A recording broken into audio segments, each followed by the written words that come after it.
Unique station on 2, it's connected.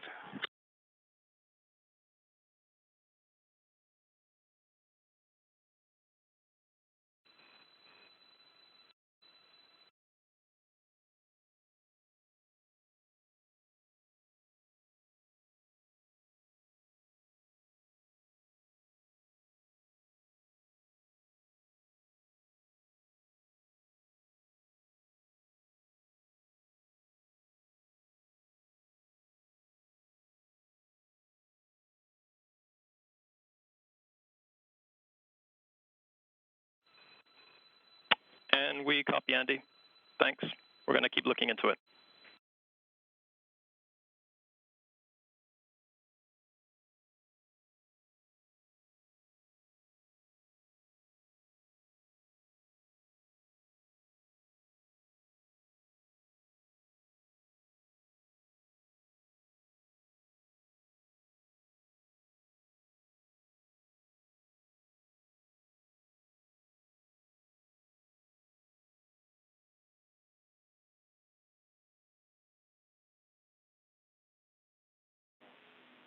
Station Houston on 2, for y'all's awareness, the NBC News might be running a little bit ahead, so I see you guys are getting in place now, but I may call up a little bit before the 13:17 mark to get started.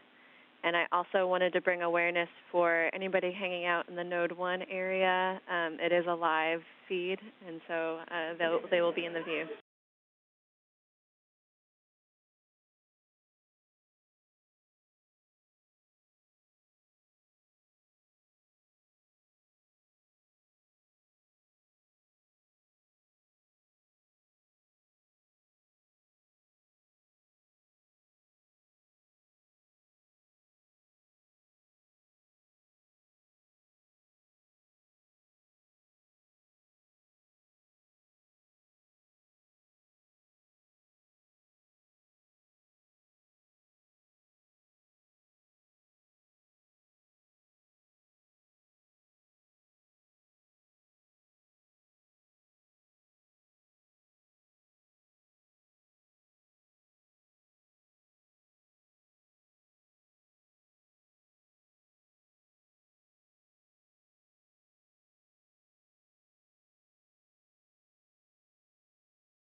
Station, this is Houston. Are you ready for the event? Houston Station, we are ready for the event.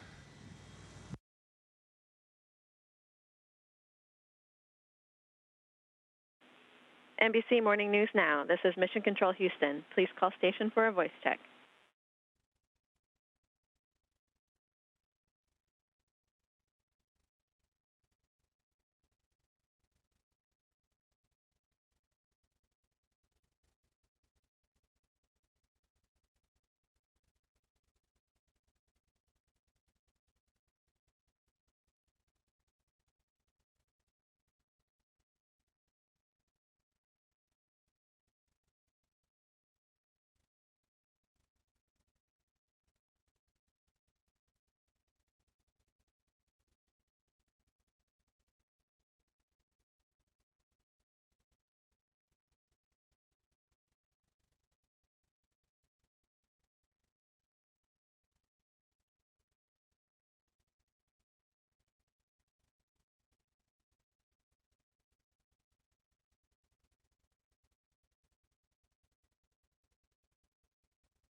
Station, this is NBC Morning News Now. How do you hear me?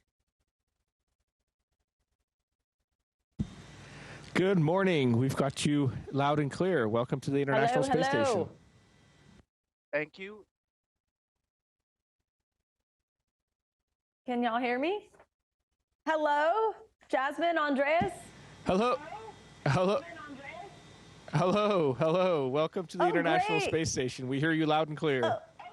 Okay, awesome. Thank you so much. We're not live quite yet. We're about to be. Can I just have you both say your names so I make sure I say them correctly? My name's Andreas. Jasmin. And your last name? Mogensen. Moghbeli. Okay. Awesome. Thank you.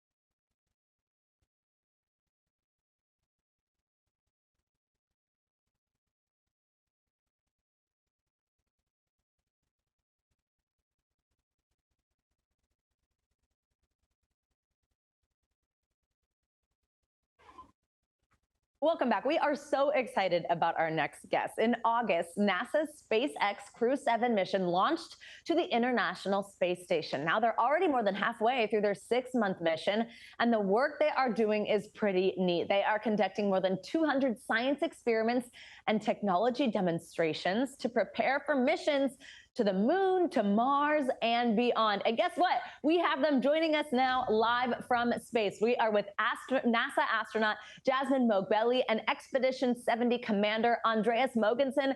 Thank you so much for joining us, both of you. We are so excited to talk to you. It really blows my mind that we even can talk to you. Jasmin, I will start with you. I know that you were selected by NASA to join the 2017 astronaut candidate class, and now you are currently on your first mission in space. So what's it been like? You've been up there for 4 months. How's it going? It's been awesome. So I was a little nervous before launching. I was like, well, I've wanted this my entire life. What if I get up there and I'm like, this is just okay. But it is not disappointed at all. Floating is just the coolest thing. Looking back at Earth, every time I look back at Earth, I'm blown away. And then the International Space Station itself is just an absolute marvel of human engineering. So I've loved every moment up here, and it's gone by way too quickly. Oh, that is so neat to hear, and satisfying to hear that floating is as fun and cool as we all think it would be. Andreas, I know that you're now, look at the mic. Oh my gosh, thank you for indulging us in that. Andreas, you're more than halfway through the mission. I mentioned your commander here. Tell us about your role and what you'll have tackled so far during this mission at the International Space Station. I said all those science experiments, things like that. What exactly does that mean? Well, we have a terrific team up here. We are 7 astronauts on board the International Space Station, and we get along really well. We we got to know each other during the year and a half of training prior to launch, and everything's been going really smoothly so far. And we've been able to concentrate on the scientific research and technology development that we do up here, and it really spans the gamut from physics, chemistry, biology, human physiology, medicine, to materials science, atmospheric science. I mean, just to give you a couple of examples, lately we've been working on brain cells to understand how cells age in space. We've been working with our biofabrication facility, which essentially is a 3D printer for human tissue, where we can print simulants of human organs and other human tissues. Yeah, it's really incredible. We've been studying giant lightning strikes that shoot upwards out towards the edge of space from the top of thunderclouds. So really, it's a very wide variety of scientific research we can do up here. Wow, no kidding. That's incredible that this same team is doing all those different types of things. You guys are just Amazing. Jasmin, I know you were part of the fourth all-female spacewalk in history. I love this. I have interviewed Christina Cook before. I'm not sure. Assume you all maybe kind of at least know each other, but I know she was part of the first couple. What was it like for you to know that you are now part of history, being part of that fourth walk, and just kind of what it means to be? What does it feel like to know that you are doing this with just all women and that it's breaking barriers? First off, just going out on my first spacewalk itself was just one of the top experiences of my entire life. Just being out there, knowing you're relying on yourself, your crewmate, and the team back on the ground. Going out with Laurel, who's a good friend of mine, and also one of my classmates from the 2017 selection on her first spacewalk as well. And then, on the ground guiding us through it was Anne McLean, who I overlapped with at Test Pilot School. So just a great group overall to be working with, and really proud of what we accomplished. Oh, absolutely. Well, this last question is for the both of you. Just, I know that it sounds like you both love what you do, which is just so incredible to hear you talk about. But you're also away from your families. Of course, it's the holidays. What helps you get through being apart from loved ones, especially at a time of year like this when you are in space? Well, the good thing is, even though we're in space, we're not that isolated anymore. Thanks to our communication assets up here, we can talk to our family and friends on video almost daily if we want to. We also have access to email and the internet. So there's lots of opportunities for us to keep contact with our family and friends, especially over here during the holidays, which is nice. Absolutely. And then I just tried to find little ways to connect with my family back home and my two girls. We just finished up Hanukkah celebrations. Each night I would send them a video of me putting another light on the felt menorah they had sent up for me. I've got my crew quarters decorated with ornaments, which are mostly pictures of my girls or us as a family. So just little things to feel connected to them back home. Okay, the dreidel spinning in space is a pretty epic video. Thank you both so much. Jasmin Moghbeli, Andreas Mogensen, we appreciate you both. Thank you so much. And what an incredible, exciting thing you guys are up there doing. We really appreciate you calling in all the way from the International Space Station. Thank you and happy holidays. Thank you so much. Happy holidays.